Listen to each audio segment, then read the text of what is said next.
পড়তে পড়তে হঠাৎ দাঁড়ায় যায়, ওনারা কিন্তু নবীজির সম্মানার্থে দাঁড়ায়, ঠিক না ঠিক? নবী করিম সাল্লাল্লাহু আলাইহি ওয়াসাল্লামের প্রতি সম্মান ভালোবাসার জন্য দাঁড়ায় না? কিন্তু ভাইরে, নবীর প্রতি ভালোবাসা প্রকাশের পদ্ধতিটাও হইতে হবে নবীর বাতানো। নিজের মন গড়া পদ্ধতি যদি বাহির করে ইবাদতের, তাহলে সেটা নবীজি সতর্ক করেছেন বিদআত করতে।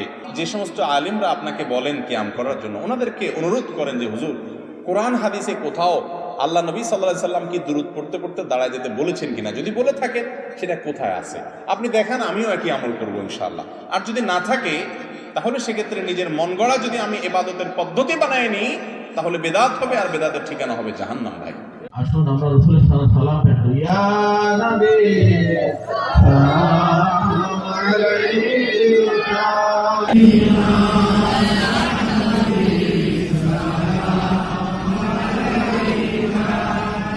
হাবিবি ইয়া মুহাম্মদ ইয়া নবী সালাম আলাইকা, ইয়া রাসূল সালাম আলাইকা, ইয়া হাবিব সালাম আলাইকা, রহাবে সালাম আলাইকা সালামা।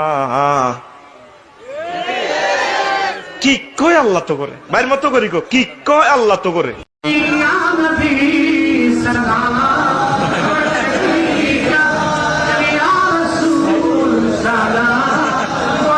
পড়েন ইয়া নবী সালাম আলাইকা,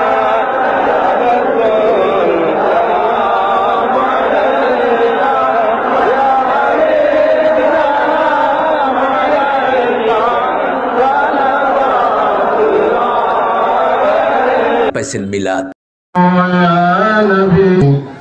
সালাম আলাইকা ইয়া রাসূল, يا رسول سلام عليك يا حبيب